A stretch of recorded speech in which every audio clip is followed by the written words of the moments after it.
Hey guys, this the first deku one and I will be doing 2 Naruto series a week and 1 deku series a week, but if liked we'll do 2 deku series a week and we'll upload 1 Naruto and 1 deku a day, and let begin. Midoriya Izuku, also known as Deku in general. All around his school. Katsuki Bakugo. The main tormentor of his childhood friend once named him Deku. A person whose failure. Useless shit, which what the name stands for.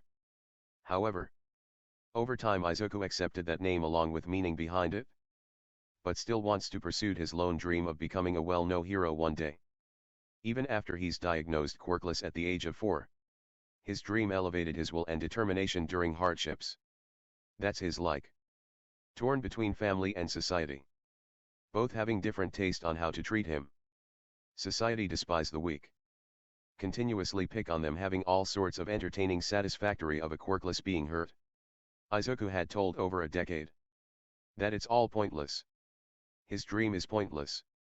His sister and mother, after his father's death, started to being overprotective, fearing his dream one day lead him to the dark void of death. Aware of his quirklessness. But they loved him more than anyone ever had. Without his mother and sister, Izuku cannot think of a what-if scenario that won't happen, a line that changed his life for worst. Inevitable bullying. Physical and mental scars. Suffering accompanied rest of his life outside of his comfort zone. That's his house apartment. Izumi. His sister gave him every support and confidence he lose during everyday conflicts. Just living his life is a consequences of his last life, it seems. However though, Izuku never gave up on chasing dreams until recently he have witnessed some hero vs villain action. He was happened to be full on analyze mode while having little no idea on what happening around except the fight happening between Kamui Woods and a lower class but dangerous villain. What looks like out of sea in form of walking punk like shark. Izuku even witnessed a heroine debut. She have a gigantification quirk and a rare one to see. Nevertheless, Izuku just wrote down all points. Advantage. Disadvantage. Limitations. Facade of using it beyond limits. Like a printing machine. He was filling a page with classified and important information that can be both help him but also trouble the heroes if the evil ever got hand on them. What happened that night? Unlikely, most embarrassing and worst the Midoriya family ever faced before. At the scene, a policeman overheard muffled mutter of the green et. Then out suspicion. Midoriya taken custody for interrogation. Recently villainy was over the peak since All Might started showing up once a while. And police won't leave any chance with spies. Midoriya almost had panic attacks at the way a senior police officer interrogated him. Thankfully the procedures went fast when luckily a help in the form of a detective who inherit a quirk helps him to sense lies. Izuku explained all about his notebook and why he do detailed analysis, and he proved he's not a spy and said to be released within an hour. Therefore he also had to leave his notebook at the police custody. That night. First time Izumi slapped him out of pure anger and worry. Anger because he's broke a promise of not to leave home unless she accompany him. Worry because they can't lose him. Next day Izumi already left without him to school. Indicating that she's in bad mood today. Izuku walked slowly. He felt drained and dead inside. Just how much life could toy with him. Why him? Being quirkless wasn't enough? Why he always the receiving end pain? Why? All he done for others is care for them. Want to help them. Be a hero whose name will make history without money and fame. He wants to be like the greatest hero ever lived. The man who saved those in need, keeping a assuring, comforting, charismatic smile. Be the top hero in people's heart if he can't be the #1 hero of Japan. He want world to know they are safe and say no need to worry, because I'm here. Just like All Might. And one day make his family proud. He sighed calmly. Eyes focused on nothing and his heart somehow has 100-ton weight to it.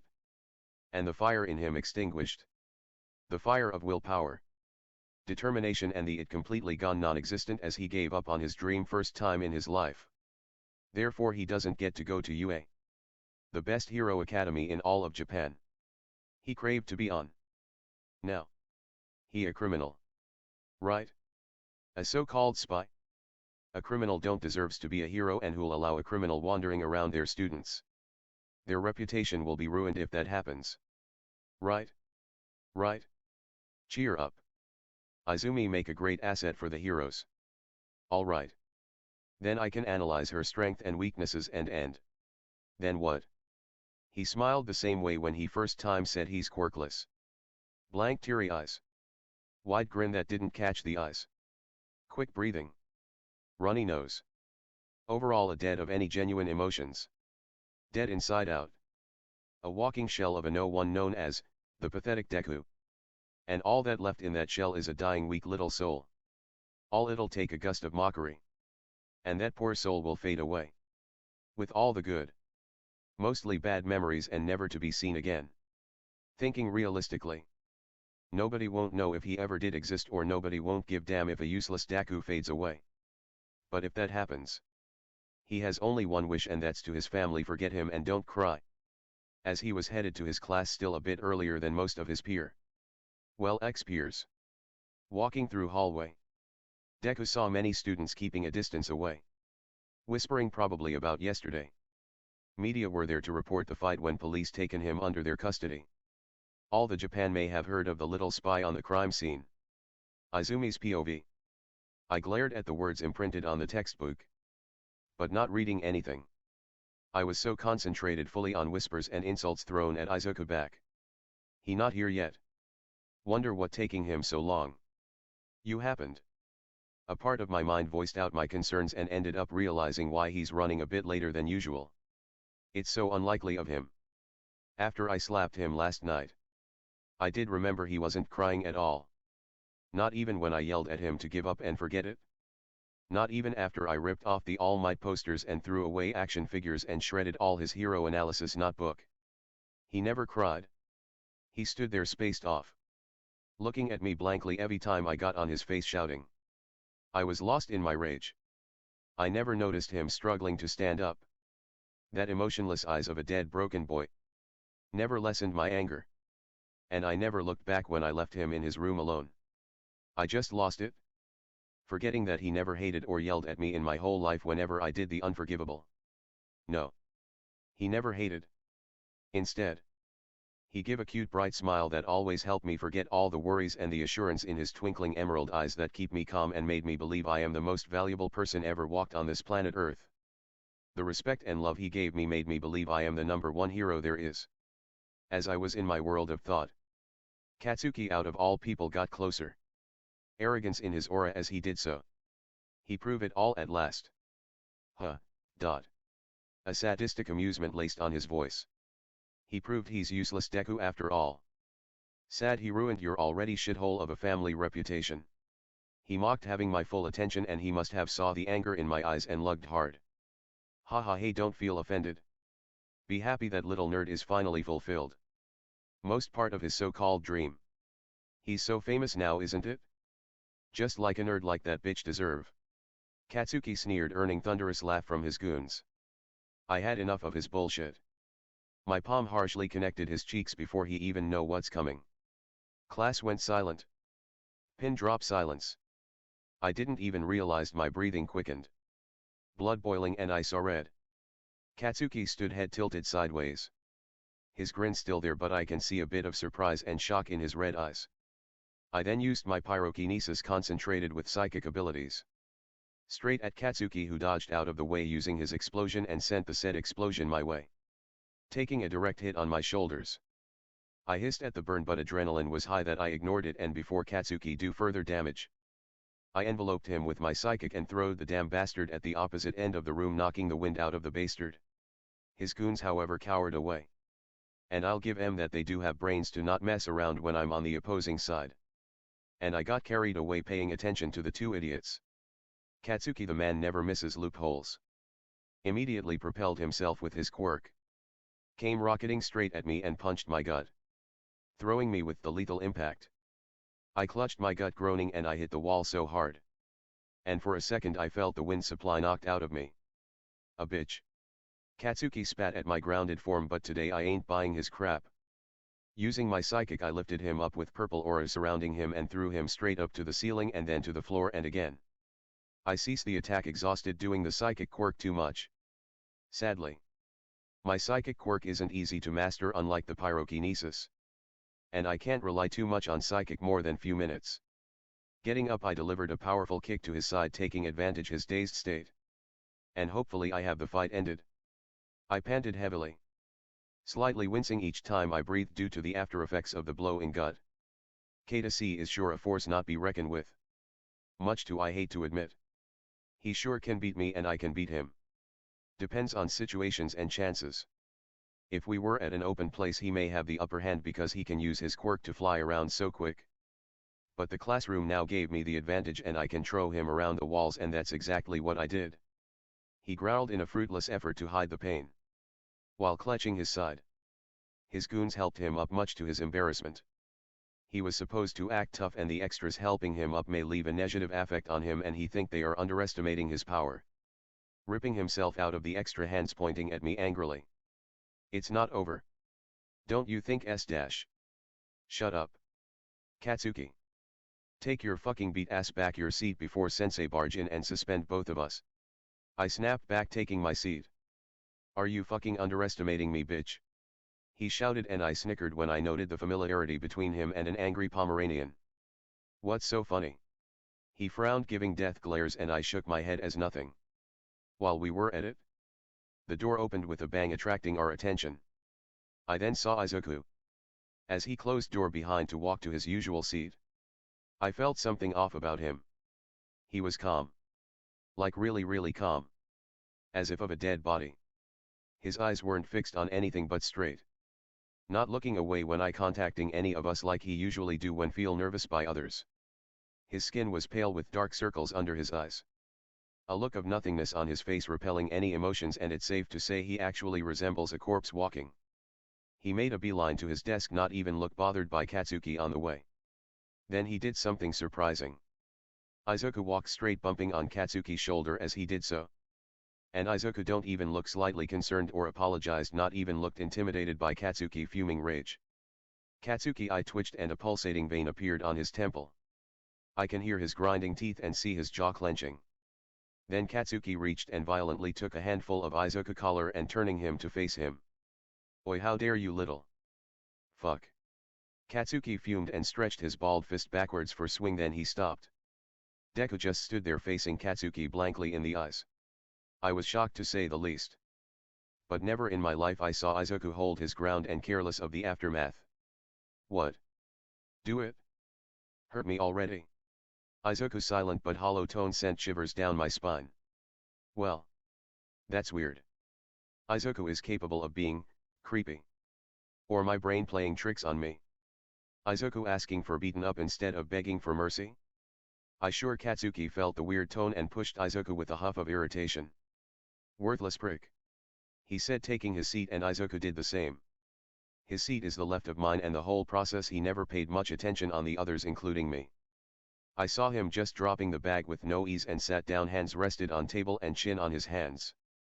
Facing out of the window. Did I do that to him? Now I feel bad. Worthless. Waste of space. Deku. Disgrace. Stupid. Quirkless bastard. Just give already. Don't deserve to live. Useless. Coward. You're selfless but quirkless. Die already. Deku means. A shit can do nothing. Black spot of the family. Sorry, young Midoriya. Quirkless cannot be a hero. Die. Die. Die. Hey Deku, how about an advice to make it quick?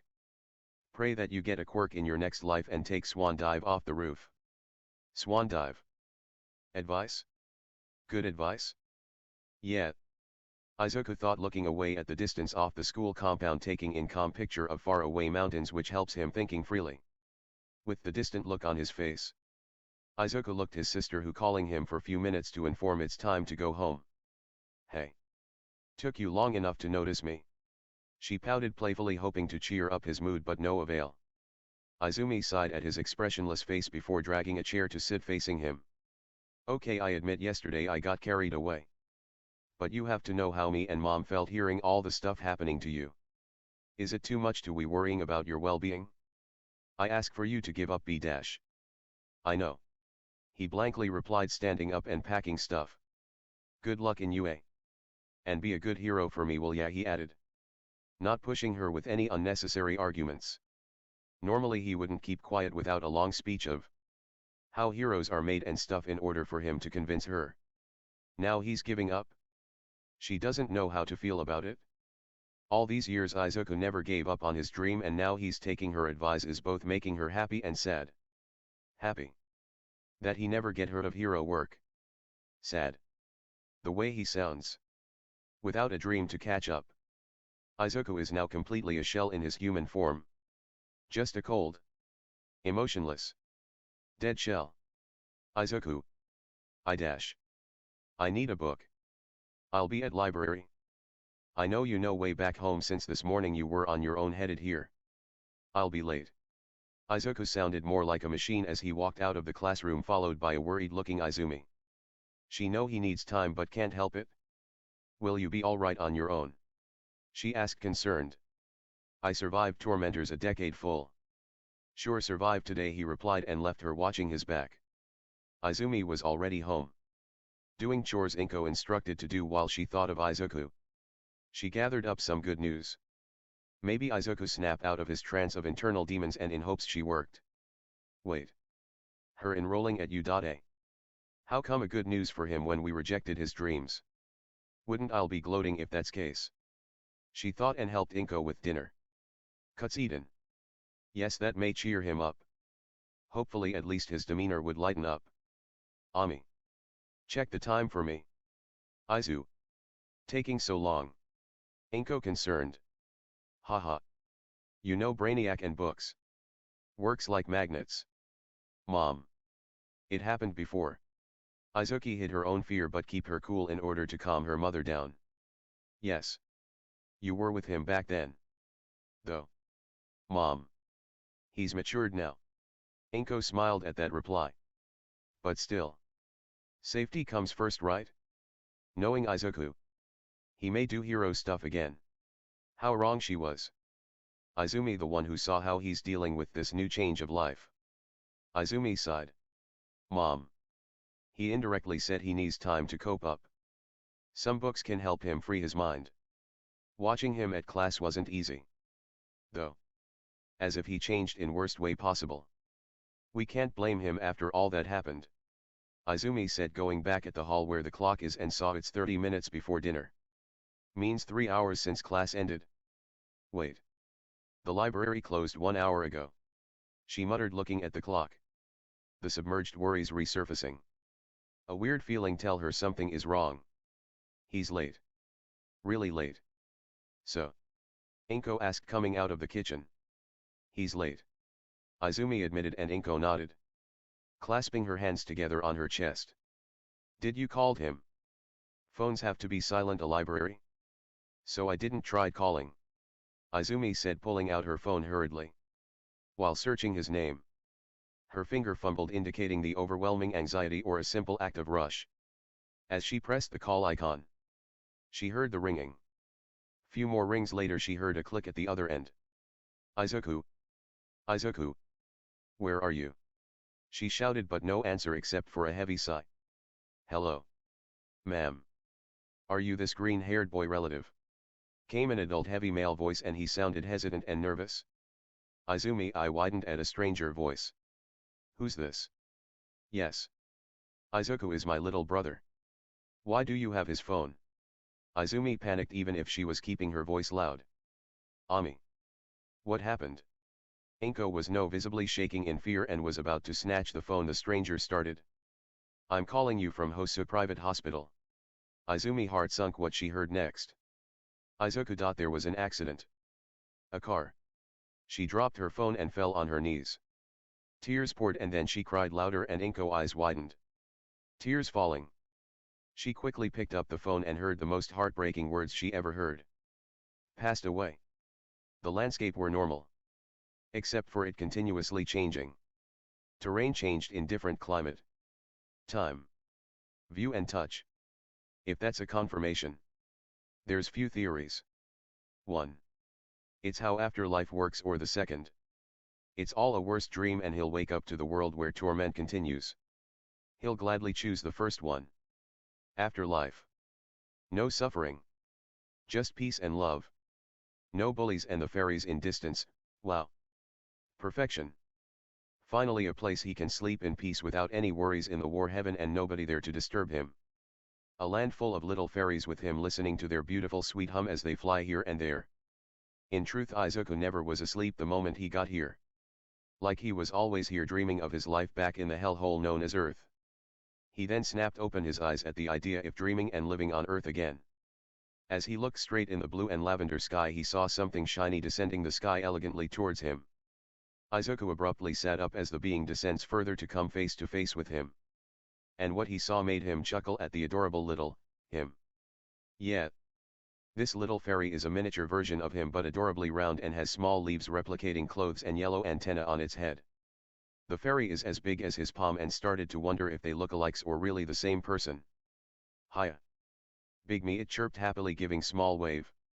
So I was correct. We're the same person. Izuku said. No, I'm me. Big me, it pouted and Izuku's sweat dropped. Ha. You're weird, you know. Izuku chuckled and the small fairy pouted. I'm you after all. Don't expect so highly of you. The fairy snapped back and Izuku tried not to slam his head again and again. This little thing is not a socially invested one for sure. Yeah. Like it said. I was that awkward around people. He thought out loud. The little fairy agreed. Wait. Was I muttering again? Izuku asked, cheeks red. You're me. Silly. I think what me think. The fairy said, making sense, but Izuku's brain couldn't process any of what it's saying. This little thing confusing him. Izuku blinked and the fairy tilted its head sideways waiting for him to say something. Okay? Well. I have a quick question. Izuku said. No, it's not afterlife. The fairy answered his unasked question and Izuku sat there dumbfounded. How did, oh yeah, I'm you. Make sense. Izuku muttered and thought of the answer the fairy gave him. Then what is this place? The fairy looked, offended. I thought me knows what me knows. It complained and puffed its chest in an attempt to look really mad, but the size of the fellow betrayed it and it turned out to be even cuter. Sighing, it looked at him and said. I'm in an illusion. Illusion? Wait. Am I really dead or I'm dreaming again? Izuku wondered. Yes, illusion. Of course me dead. I'm really this stupid. The fairy shouted all at once. Both answering and insulting at the same time. I'm in an illusion where me can experience anything that me want and can see whatever me want. Basically when me was living in Earth. Me never experienced such beautiful view before and me got tired and is imagining this and taking in the feelings of something foreign but most wanted. Me wanted peace. So me getting peace, for now. The little thing explained, twirling its tiny fingers in round pointing at the changing landscape. Oh. Izuku said. Having trouble put two and two together. But his eyes widened. Wait. What you mean? For now. Izuku shout, fearing to hear the next part. I don't want to go back. Heaven is fine. The fairy just looked up at Ina. Are you serious? Bro looked but shook its head. Well, my part ain't done here on Earth. The fate is already written. The fairy said now seriously and flew away before saying. Goodbye me. Wait. Come back. He shouted, but the scenery immediately dropped in an instant, leaving only darkness behind. What's happening? The place is now completely dark and the ground also vanished. What did it mean? Not done. He thought, and he could feel the familiar numb and weighing feeling in his heart and the anger. Sadness. Helplessness. Hate, all replacing his calm and happy demeanor he had a few seconds ago.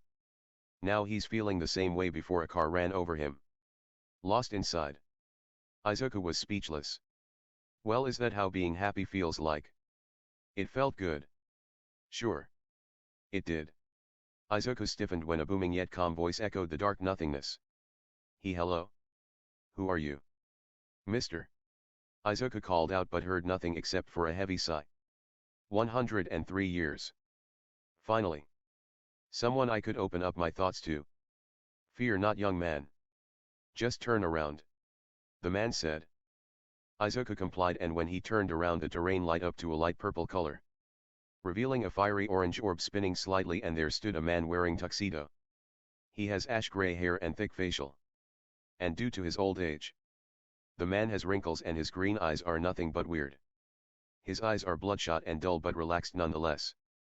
The man offered Izuku a genuine smile and spread his arm in an attempt for a hug, which Izuku ignored and kept his guards up. The man has this powerful strange aura in him that's quite intimidating and nerve-wracking. He looks strong with that 6.5 foot tall and muscular build even after he's aging. No welcome hugs. Handshakes maybe. The man asks, stretching out his arm. Who are you? Where am I? Why am I here? Izuku voiced out bluntly. The man chuckled. Introductions, huh? Well, you're Izuku Midoriya. Born powerless but a great survivor of a brutal community. And me?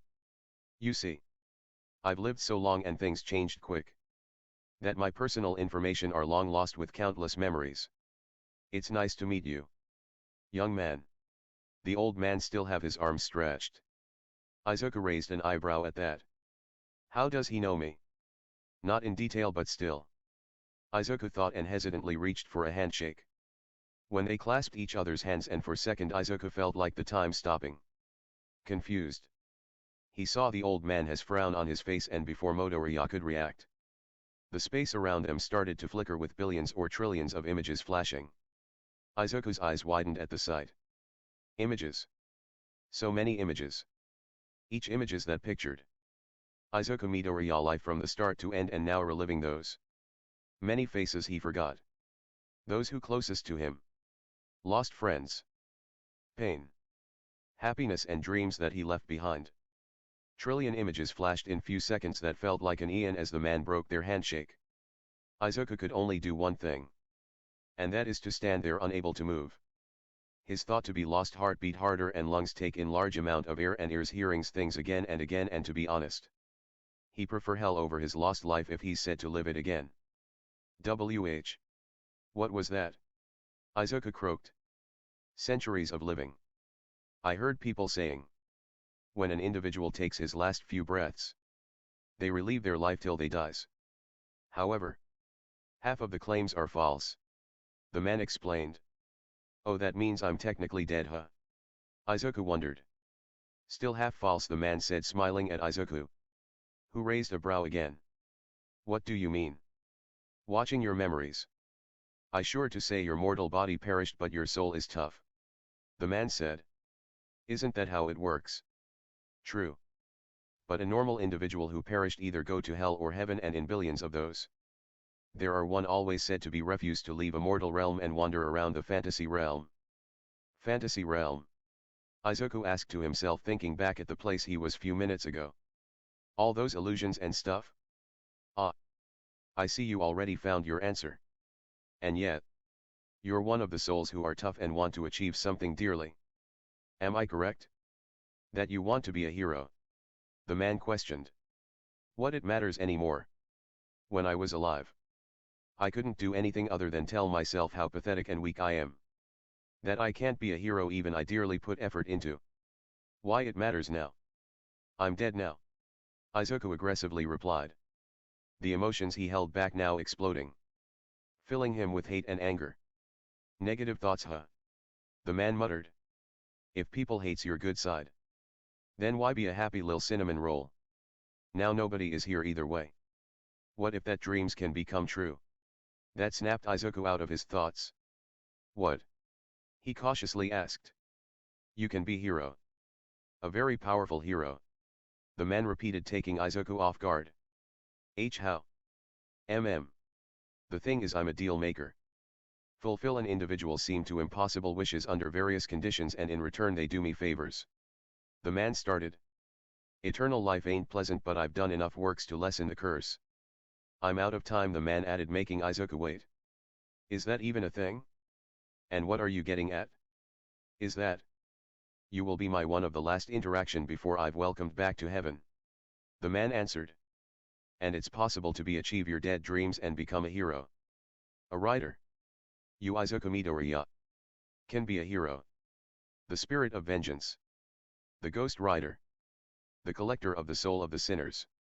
The man said happily and looked back Izuku, who are visibly shaken by the new whatever happening to him. Yo, what you saying that fully well I'm dead, and how come you believe in such a thing? Midoriya questioned rather aggressively, thinking he's being pranked ever after he's a ghost. The man laughed as if he heard the most funniest thing in the world. Young man. As I mentioned, I'm a deal maker. I can fulfill your dreams so you can protect those in danger. The exception is, you're free and can save the soul of an innocent without trouble. A term I use is a vigilante. And you'll know if an innocent hurt, and all you have to do is collect the soul of those who inflict pain on the said innocents. The man explained. Izuku stared up at the tall man, trying to spot a joke. Well, apparently there are none. But seriousness indicating he's truthful. But Izuku recalled the last two sentences. Wait. Collect the souls? Like as in kill the delinquents? Izuku shouted in disbelief. Earning a nod from the man. But that make me no better than villainy. I want to be a hero. Izuku complained. The man nodded. Quite reasonable argument. The man started wrapping his hand on his back and turned to face somewhere. But that also false claim. Young man. The man said, earning Izuku's attention. Will you look at that? The heroes of your society. Watch how inspiring, kind and lovable they are. And after that, we'll make a deal. The man said as the void of purple nothingness became dull and dark, and soon the place light up with a projection-like window overseeing the incidents happening at the earth. The doings of the so-called heroes the whole world trusts. 8 months later. Izumi prepared for the new and the most important day of her life, but still the second best. The first best day is Izuku's birthday. No forces in the world is capable of ruining that day for her. Not even his death. Deep down, she still trusts he's with her, and like all birthdays of her twin little brother, she has planned what present she'll buy for him. As she packed her stuff, she adjusted her UA school uniform, which rather uncomfortable with the tie. But truth to be told, neat appearance are compulsory when it comes to the greatest hero school of all of the Japan. A school where many legendary heroes graduated, and amongst them, All Might was the main one to gather attention. Everybody is willing to experience the training and hard work the number one hero gone through. Izuku would have proud of me, right? Izumi thought. All Might was everyone inspiration, and Izuku WA no. Izuku is the top the list of fanboys, and he dreamed of enrolling at UA. That thought sank her heart further. After all, I've costed him his dream. The guilt killed her every day and night. But moved on with many good memories of the fallen angel and the best hero. All Might once said, the true heroes are those who fights back knowing they have no chance of winning, and Izuku proved that by risking his life to save Katsuki, and everyone scolded him, crushed his dreams gruesomely, when they should be praise him for his bravery. When he finally broke. Now Izumi knows that he had nothing else to live for except a small part of his broken dream, which a car took away, along with his life. When he's gone, everything he did and said now feels right. What is so wrong of someone want to save another and be a hero? Selfishness blinded everyone. That's why. Now thinking of the situation, Izumi figure out that quirkless can be a hero if you support them. After all, there are thousands of heroes who save the day with the non-physical or offensive quirks. In the end, Izuku was right. Quirkless can be a hero. At times like these, any person lost the valuable would only dream of having a quirk that can control time. But the fate never makes easy to live on. Without a quirk, Izuku overcome all twists and turns. And people who have amazing quirks want another quirks that only explains how is the quirkless emotionally tougher, stronger and durable than those who are greedy enough to fault their gifted powers and get jealous of those who have the most flashy powers. People with quirks are no better without one. Izuku proved that countless times. Picking up her bag, Izumi left the room. Mom. I'm going now. She shouted, and there was cutlery sounds and a thud followed by loud footsteps. The time Izumi reached downstairs, two chubby yet soft and firm arms envelops her. My little baby. Please be careful. Make sure everything is safe before you do anything. Promise me, you future hero. Inko sobbed, and Izumi giggles, returning the hug. Ever since Izuku gone, Inko went overprotective mode. never left Izumi out of her sight and did whatever unnecessary things to keep Izumi happy and safe. At first it was annoying. Then again she treated Izuku the same way, and most of all Enko is a loving mother. So it's less surprising to see the adult do all these things. I promise, Mom. I'll be back before you know it. Damn. She regrets saying that line. Enko froze as she heard Izumi saying the catchphrase of Izuku whenever he goes to school. But Enko regained her composure and smiled. You better be. Enko said, letting her go. Bye. Mom. Bye. Sweetie. If you need anything, just call Mama. Okay. Enko instructed, giving a kiss on Izumi's forehead. Okay. Love you. Bye. Izumi waved and ran out of the apartment in a rush. At UA. She stood wide-eyed at the building towering over and smiled wide. You seeing this? Izu. She muttered with glint of hope in her eyes. She needs to pass the test at all cost. However, the luck ran out for someone that cross-pathed her. Katsuki Bakugo was walking, hands in his pant pocket with an unreadable expression. Well, when Izuku passed away, the angry Pomeranian started to keep his quiet, and he even looked uncomfortable facing her. At the funeral, Bakugo had a solemn face she never seen before. Must have guilt, sadness perhaps, and he was fully aware.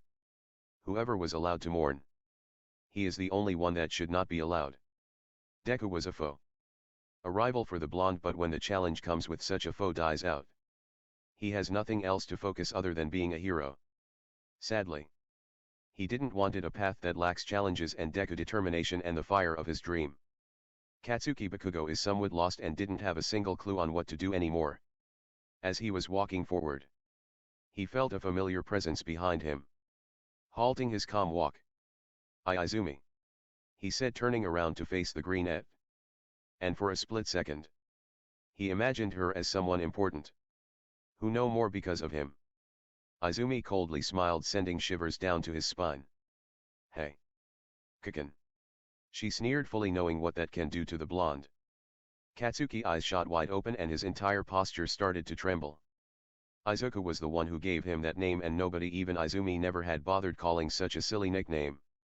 What? Shocked. Oh come Kikin. Look at me. Wearing UA school uniform and all. You said you'll kill anyone steals the spotlight. In the end you're not the only one from that hellhole enrolling here. Will you still keep that word of yours? Izumi emphasized the kill part, displaying a hate-filled smirk that was oddly terrifying. She'll be a hero no matter what.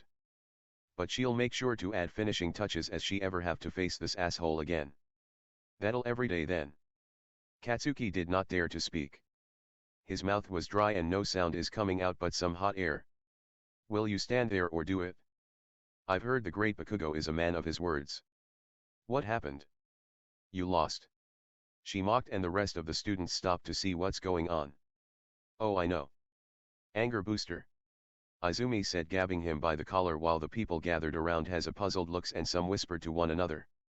Katsuki could not tear his eyes away from her emerald eyes, which once held a kindness and love. Now it was only his anger and hatred towards him.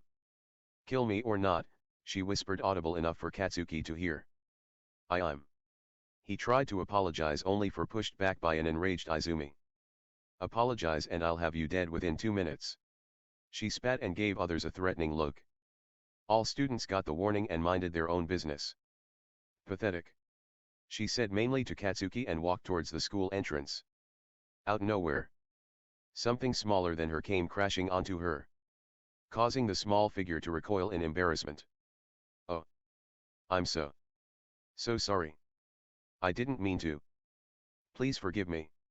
The person was a short brown-haired girl who rapidly bowed again and again. Hey. Calm down. Take breath. Izumi said, amused, and gave a small smile to assure the small girl. She's a few centimeters shorter than Izumi and wore the same uniform as everyone wearing. I was in a rush. I'm Yurika Okako. Nice to meet you. Yurika said, smiling sweetly, which Izumi thinks cute. I'm Midoriya Izumi. Call me Ami if you like. Izumi introduced herself. That's a cute pet name. Okako complimented. My little brother gave me that name. I'm glad you liked it. Izumi appreciate when they complimented her pet name. Wow. You have a sibling too. That's great, you know. Okako said when both girls accompanied each other inside the building. You're lucky. I know. Izumi said, smiling sadly. We're heroes.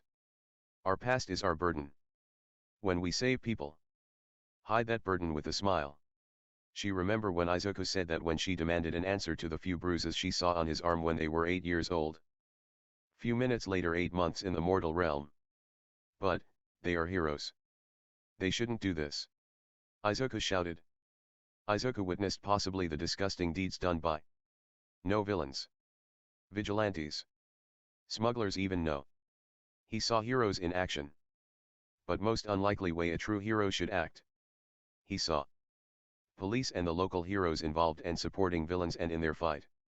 A small homeless child stuck between and received most lethal wounds, and the heroes just left, arguing and betting about paychecks while that poor kid taking his last breath. Heroes transporting drugs illegally, possessing black money as reward by the criminals.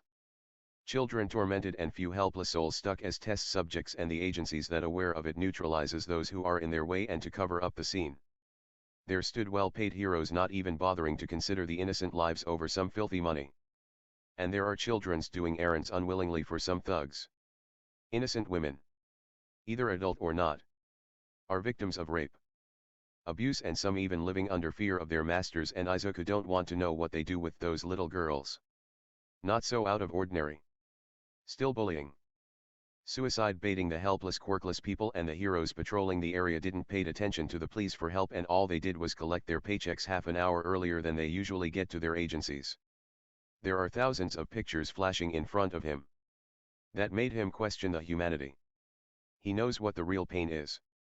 And watching these scenes did only alight his fury. I believe a certain someone told you to consider dream realistically. This is reality. But the change is, it's no dream. Society can be gruesome, cruel, selfish, and I know you have a good taste of it, young Midoriya. But if you become the spirit of vengeance, innocent life can be saved, while the sinners perish. And I'm aware of you're against taking life. But remember, the man then turned to look at him. If you spare sinners, victims like yourself, the people you saw just now, will suffer forever. Become the rider and terminate the evil. That's a hero should do. Not gave them 2 years of sentences, only to treat it like luxury, and they eventually escape the weak prison. The soul you gather go to hell, where they belong and suffer their wrongdoings forever. The man finished. Izuku looked at the man and sighed. I wanted to be a hero, like them, he stated. But before the man could reply, he spoke up. But I won't tolerate such cruelty. And as your answer, Mr. Dealmaker, I'll be accepting to become a rider. But one more thing. Please. Voice out your question. Why me? Why chose me? He asked, making the man chuckle. The man clapped his hands 2 times, and in the distance appeared dozens of figures in orange fire, but as a non-living models. These are a clear picture of the riders so far. They are not chosen by me nor gods or demons. They chose themselves. Like all these riders are some difficult pasts that led them to become the protectors of the innocent. And as for you, Midoriya Izuku, your dream got you here, the man said proudly, and let Izuku examine the figures. All of them are different in size and build, but every single one of them had one thing in common. That is, they are burning skeletons. Aha, that a rider's hell form and the benefits of it. You can switch your mortal body to the rider form with an act of will, the man said. Izuku has to say, they look so cool for a burning skeletons. What is the deal?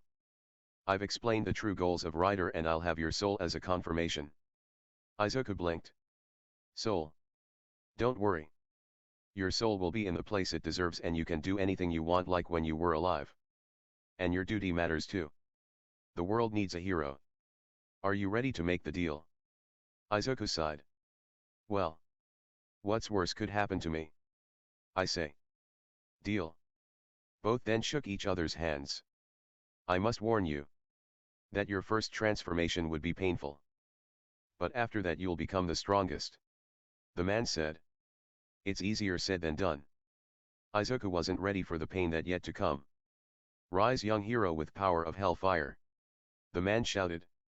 Then Izuku felt it. In his heart. A painful burning ignited, causing a blood-curdling screech, and he fell to his knees when they broke the handshake. Izuku was feeling the worst pain of his life, but the mentality of a broken child suppressed the pain to an extent when he felt his internal organs and flesh started to melt within few seconds, and his eyes, nose, better say his whole body, let out black smoke. Eating out his by the hellfire caused the teen to snap and clawed the air due to the burn on his skull, drove him crazy. Screaming, cursing. Soon the fire trapped inside of him came out, exposing his bones and slowly disintegrating burn veins. His skin slowly separated from the now burnt black skull and evaporates in the heat of the surprisingly emerald flames. Then the pain subsides as if it was never there, and the power Izuku felt was not only inhuman, but he had this feeling that this form is his own since the day he born. He miraculously now know everything what he can do with his hell form. Like he trained it for an eternity. Well well. Such a beauty of those flames. The man said, helping the burning skeleton to his feet, who now had full black outfit, consists of leather jacket with green metallic spikes on the shoulder and black gloves, and the jacket also have a leather hoodie, leather pants and green metallic spiked boots with iron underside. Unlike the natural beauty of the hellfire, green flames you possess has a beauty of its own. The black skeleton with green flames didn't said anything as he revert back to his mortal form. Izuku then looked at the man happily that he now had a power that nobody can surpass, only to notice a few details. He's now wearing the Ghost Rider outfit. But what gained his attention was he was now taller than he was before. The man kindly showed a full mirror that appeared out of nowhere, and Izuku saw his appearance. His once grassy green hair now turned completely white. His emerald eyes have a fiery glow in it that screamed beauty. The eyes are now ready for to use penance stare even in his human form. He looked a bit more ripped and taller than his old self. His round features now sharpened, and his presence itself of a walking terror for those of weak-willed. Thank you. Izuku said now in bit deep voice. No. I should say thank you. Now I can go back to other dimensions before my last day. Young man. Now when he became the rider, he's now aware of his powers. Abilities and intellect was one of them, and that's why he wasn't surprised to hear there are other dimensions exist. Having a better look of your flames. I remember the half of my name. Thanks to you. The man said, opening a portal. You'll be in the mortal realm as I exit this portal. The man said, and Izuku nodded. What is your name? Then Izuku wondered, and the man smiled. Remember me as Blaze. With that everything went black. Class 1A. Izumi searched the whole first floor and the effort was futile. However, time passed by and she found herself looking at a massive door. 1A imprinted on it. Wonder why the door itself is the size of a tree. Yeah. That's not why she's here anyways. Put your legs down. It's wrong of us freshmen to disrespect the predecessors or the people who made this desk. She heard as she barged into the classroom and saw a blue-haired teen scolding none other than Katsuki Bakugo. By chopping the air as if he's a programmed robot. TCH. Whatever. Bakugo yelled, but he suppressed his voice the second his eyes landed on Izumi. Lita confused by the change of behavior of the hot-headed blonde and turned around to a green-haired girl staring coldly at Katsuki. And like a robot he marched up to her. Hello. Nice to meet you. I'm Tenya Lita. He shouted at and bowed so fast. Izumi was wondering if he still has his spine safe and sound. Hi. I'm Midoriya Izumi. Nice to meet you too. Lita. She greeted politely. Midoriya. As in the student scored the second place in the entrance exam. A pink-skinned girl appeared out nowhere in a full excited and carefree behavior, and Izumi saw in her black eyes respect and awe. Thank God. I already start loving these people.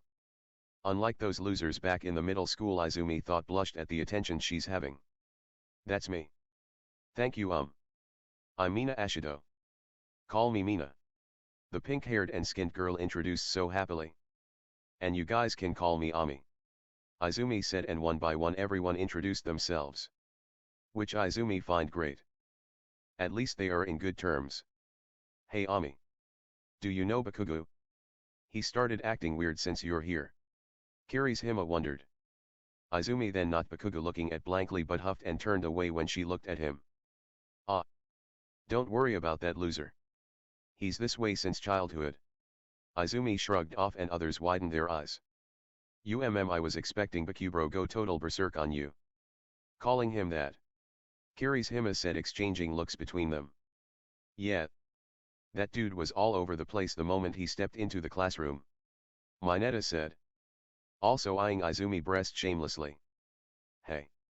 My eyes are up here. Izumi said glaring daggers at the small boy.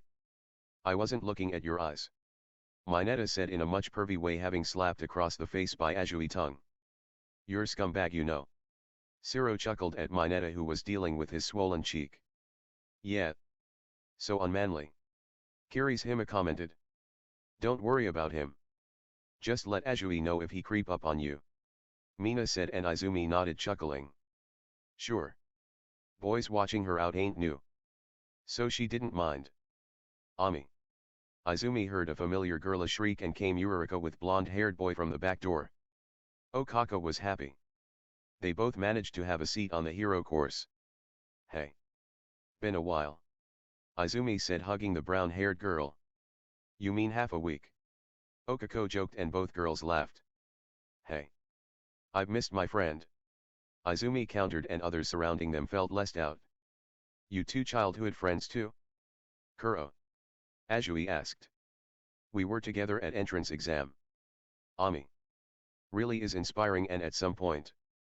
She even ended up saving me from being crushed by a giant robot. Okako explained. If you're here to play happy go friends. You should be leaving. Came a husky and raspy voice just behind Izumi who was still on the entrance. Everyone stiffened and they all saw a yellow caterpillar which was so big and then they saw a homeless looking man in it sipping up energy drink. He looked so sleepy that you'll wonder if the man even sleep at all. It took you all 3.03 seconds to acknowledge me and extra 5 to quiet down. The man said wiggling out of his sleeping bag. Now stop wasting the precious time. So take your seats and the offer still stands for those who want to talk outdoors. And neither of the newcomers dared to stand around and scattered around the room to have their seats. Now. You took 5 seconds to take your seats. Problem children. The man grumbled taking a look at the students who sat still. Slightly intimidated except for Izumi. Katsuki and Shoto Todoroki who didn't bother to talk to Izumi and Momo didn't spoke to her either. Now. Everything settled down. I'm Shouta Izawa. Your homeroom teacher. He introduced shocking most of the students. What? Some them yelled but went silent when Izawa glared at them. Now. Wear these and I want all at the ground in 15 minutes. Izawa said holding up a sports uniform. Later. As you guessed. We're starting our year with fitness test but using your quirk. Many of you may or may not lacking experience of it. So Katsuki Bakugo could demonstrate. Izawa more like demanded and passed a metal ball at him. TCH. With pleasure. He arrogantly chirped and with one powerful swift. He threw the heavy ball with an explosion enhancement. That gone piercing through the air. Die. He yelled soon after. 705.2 meters. Izawa's phone-like device said and others stood there stunned. Wow. Bakubro. Awesome. Looks fun. Mina cheered and Izawa glared at her. We'll make it more fun. Shall we? The one to score the last place punished by expulsion. Izawa announced and heard many complaints. And the fitness test began. Izumi didn't depended on her quirk much but when she had to. She worked with psychic. She doesn't feel like left behind so she needed to work hard on the psychic that drained her energy quick and gave her headaches. Improvement was evident nonetheless by the time the last test. Softball throw. Everyone did their part which now ended up Izumi. Izumi. She turned to look at Izawa as she held the ball in her right arm. Sensei. By the looks of it. Your psychic taking toll on you. If you wish I consider you visit recovery girl before you take this part. Izawa suggested seeing how wore off she looked. Within the last 30 minutes. Her body grew paler and exhausted as well as people could feel the pain she's enduring by looking at her eyes. You okay? Ami. Eureka showed her concern. We can take you to recovery girl if you want. Mina said and Momo being the wise one agreed. Katsuki tched at their weak attempts to stop a strongest girl ever and he hate admit it but Izumi can be a real challenge if provoked. He even got his ass kicked countless times even though most of the time he had upper hand. Cough, I'm fine. Izumi replied sounding reassuring but the way she said it was enough to figure out how much she was struggling at that point. Everyone looked at Izawa who gave a go sign to Izumi. Izumi stood in the middle of the circle while panting hard. And she was sweating. She's stubborn. An important thing she ever learned from her deceased little brother. He never would have gave up unless his loved ones betrayed him. Reflecting on the mistakes she made. One thing she'd sure do. Be a hero that people can trust with their lives. Bakugo saw her and got annoyed of the others who are all concerned about the girl. You damn extras underestimating that. Bitch. She's tougher than you extras. He coldly stated much to everyone's surprise. WH. You just complimented someone. Kaminari asked even though they only knew each other about 2 hours or so and they figured out his character pretty much. That's so manly except for the name you called her. Kirishima said. Extras will always be extras. Idiots. Bakugo huffed. Ami finished her thoughts and her surroundings started to fade but she held on.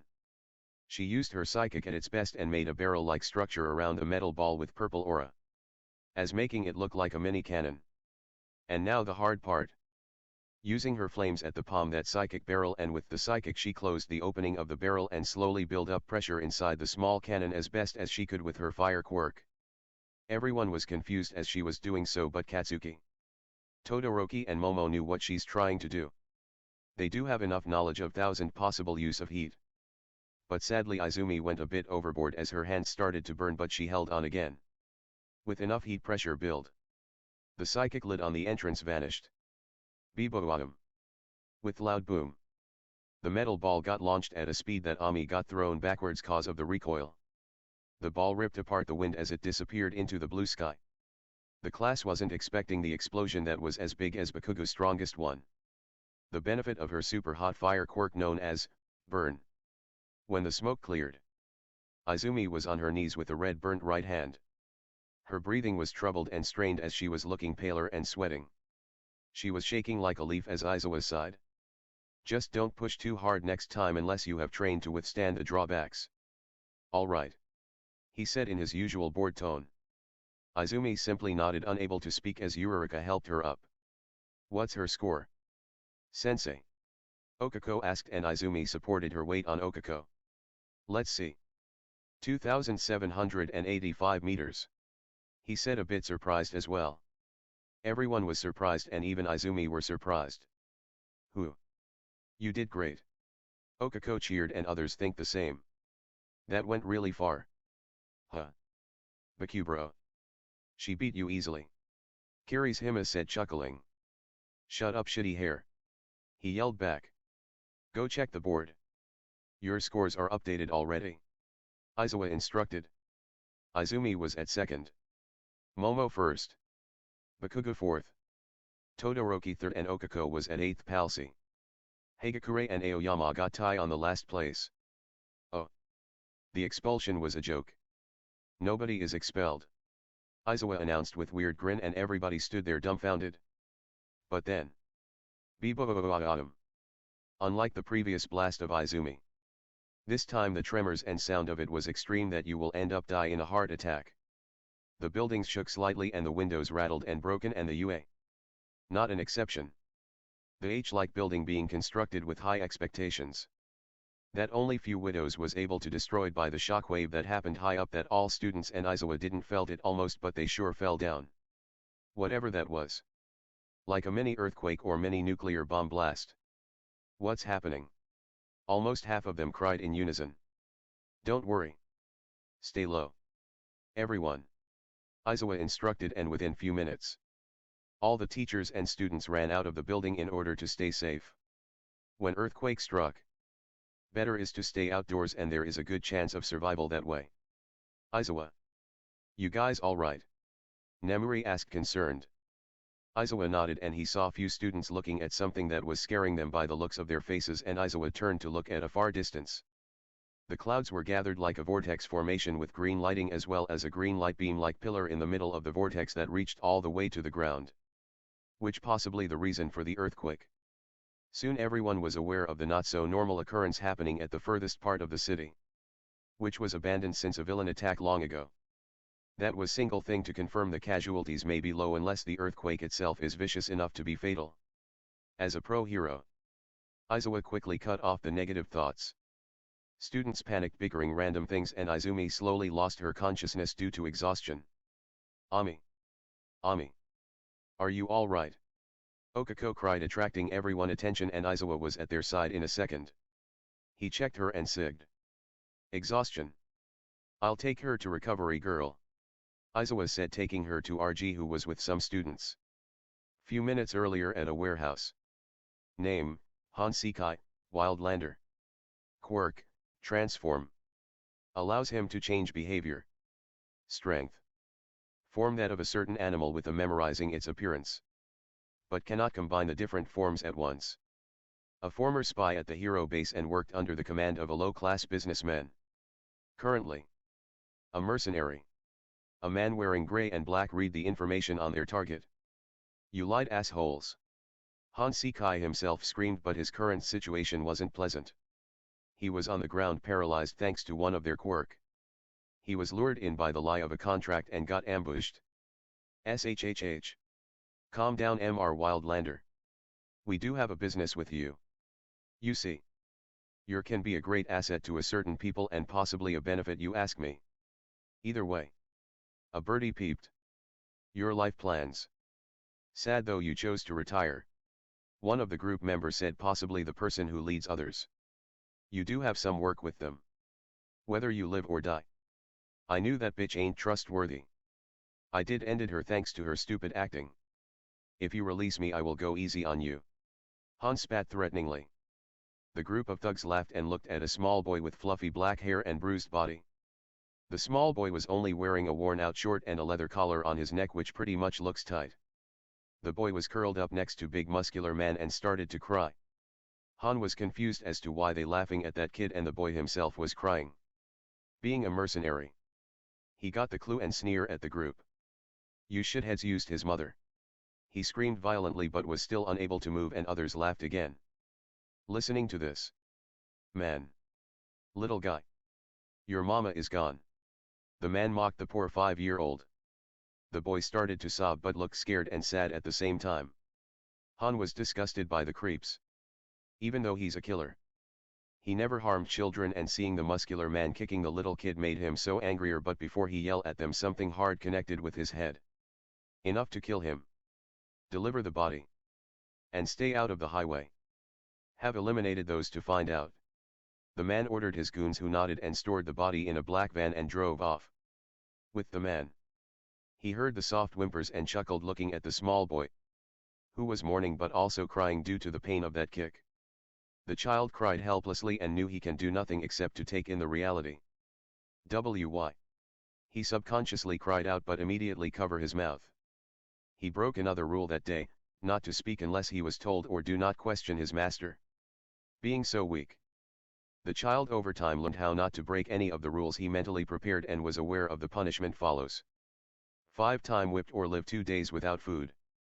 Considering how poorly he treated. 2 days of starvation might affect him more than an average citizen or the kids around his age. With daily abuse may exhaust him and the starvation almost leave him verge of death until some goons use their weird quirk to revive him. The man crouched down yet towering over the small child. A wicked smirk appeared on his face and picked up the sobbing bundle, who flinched at the touch. My. That little voice of yours. Little guy. I should have do something by now, but you're lucky today. The man said, reaching for something in his pocket and pulled out a white small bottle. You know what to do. You know. We have one more body to collect. Touch it and give me directions. Then I'll let you rest for now. The man said, still wearing a creepy grin. The child's eyes widened, and truth to be told, he's traumatized by all the kills and tortures happen whenever the man asks for directions. Eventually he figured out the people he saw die the same ones he was told to find. The boy shook his head no, and the man frowned.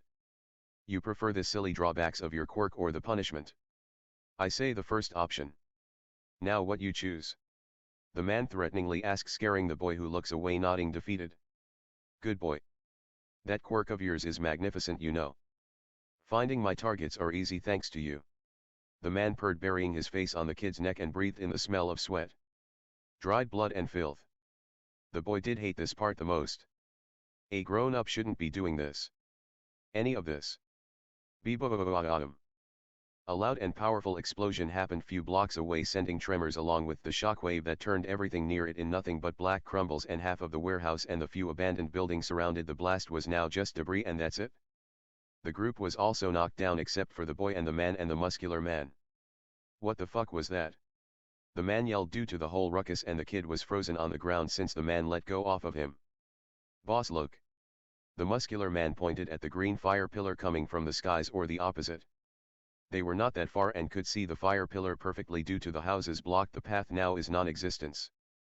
They looked at it before deciding on a closer inspection. The muscular man picked up the child, who was trembling in terror and with the whole muscles and height. The boy looked like a bunny in his hands. The child didn't want to move closer to the scene, but he had no choice. When they recovered goons got near the fire beam, which was as wide as a modern house and was reaching up at the weird-looking clouds. The crater was wide and 10 feet deep, and they stood there confused and dumbstruck. What kind of weather is happening? Most of them wondered. As they were examining the scene, the faint tremors left behind completely stopped and the weird clouds started to shrink slowly. But then they heard something as if a metal clashing the pavement. And the sound repeated to reveal it was footsteps. You heard that, boss? One of the 10 goons asked stupidly, earning a glare from the man. I'm no deaf, you moron, and stand your guard. I got strange feeling about this. They then saw in the pillar a silhouette of the figure approaching slowly, and they felt fear creeping down their spine. The heat was so high, but how, there's someone in there? Or something? Then the fire pillar died down, revealing a figure that caused them to go pale from pure shock and fear. The figure approaching was wearing all black leather outfit. A normal stuff, but that wasn't it. Instead of a human head, they only saw a black skull alight with the green flames. The skeleton boots had metal underside that melting the debris as it moved towards them. Fuck.